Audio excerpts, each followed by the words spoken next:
Les entreprises brésiliennes qui détiennent de plus en plus de crypto, la Banque centrale de l'Inde qui va tester sa MNBC et qui fait réagir les entreprises crypto du pays, la société MobileCoin qui lance son propre stablecoin privé, ou encore de nombreuses annonces importantes à venir cette semaine. Bienvenue dans ce Daily Crypto où je vais vous résumer ces dernières actualités du monde crypto. Et comme d'habitude, si vous appréciez ce format, pensez au like et aux commentaires pour le référencement de la vidéo et à l'abonnement ainsi que l'activation de la cloche pour être au courant des dernières actualités du monde crypto et blockchain.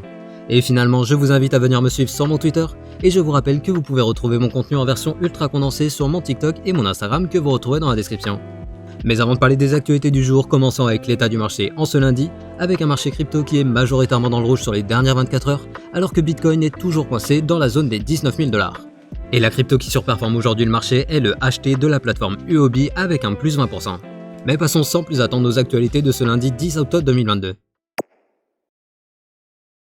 On débute les actualités du lundi avec les entreprises du Brésil qui atteignent un nouveau record. En effet, alors que le marché crypto est au plus bas et que l'intérêt des particuliers est également au plus bas, on apprend qu'au Brésil, le nombre d'entreprises détenant des cryptoactifs a atteint un nouveau record en août dernier, avec précisément 12 053 organisations qui ont déclaré détenir des actifs digitaux, ce qui représente une augmentation de 6% par rapport au mois de juillet. Mais dans le même temps, les chiffres des investisseurs individuels possédant des cryptos au Brésil sont en baisse, montrant ainsi une dynamique où les entreprises s'intéressent de plus en plus aux actifs numériques comme véhicule de diversification, et les investisseurs individuels deviennent de plus en plus frileux à mesure que l'état du marché se dégrade.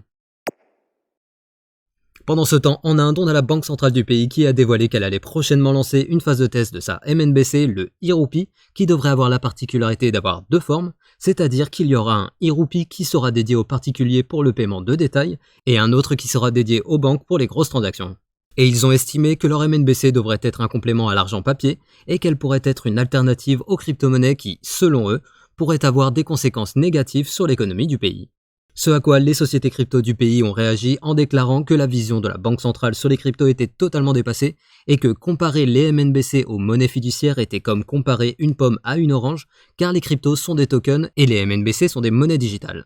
Et on a également une déclaration d'un autre acteur crypto indien qui lui estime que les MNBC et les cryptos ne sont pas en concurrence et fonctionneront ensemble tout comme les SMS traditionnels fonctionnent toujours en même temps que les applications de messagerie telles que WhatsApp. Mais dans le même temps, sans lien direct avec les annonces de la Banque centrale indienne, on a Michael Saylor qui est beaucoup plus pessimiste sur l'avenir des MNBC.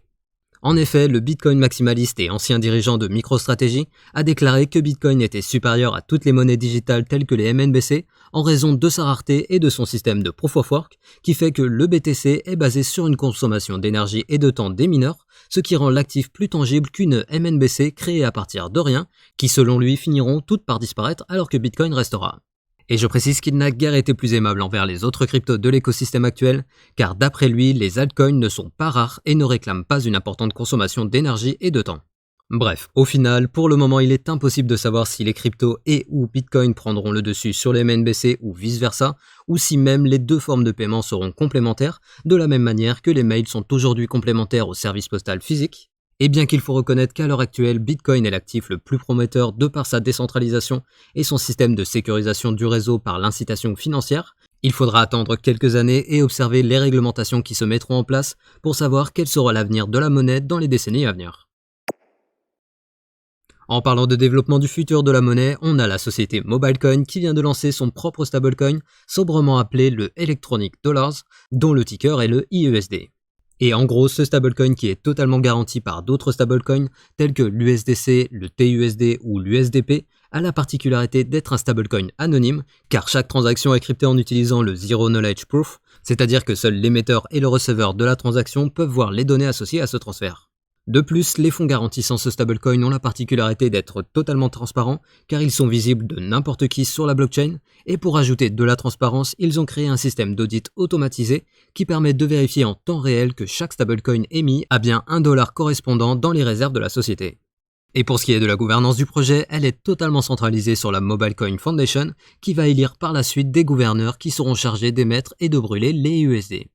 À savoir que le stablecoin est basé sur la blockchain MobileCoin qui, d'après la société, est optimisée pour fonctionner sur des appareils portables comme les smartphones et à la base, le stablecoin a été développé pour être intégré à des messageries cryptées telles que l'application de messagerie Signal. Et les équipes derrière le projet déclarent être les seules à avoir développé un stablecoin natif avec une propriété d'anonymisation et donc selon leur dire, le IUSD serait le tout premier dollar digital privé.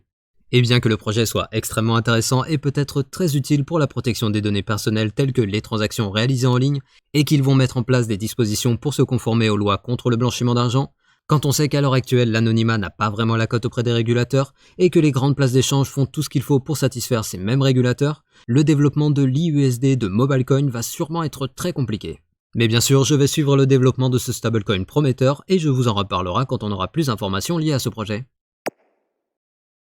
Et sans transition, voici le calendrier des différentes réunions et comptes rendus de cette semaine qui auront un impact important sur les marchés traditionnels et donc sur les marchés crypto.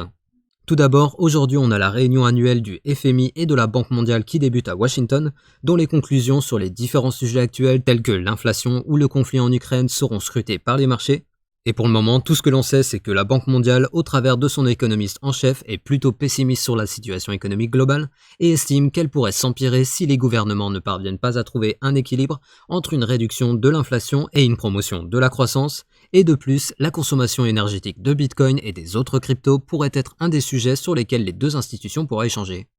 Ensuite, demain, c'est-à-dire le mardi 11 août, sera publié le compte-rendu sur les demandeurs d'emploi et les ventes de marchandises au Royaume-Uni qui, s'ils sont mauvais, pourraient entraîner une continuation de la baisse de la livre sterling et une poursuite de la ruée sur le Bitcoin.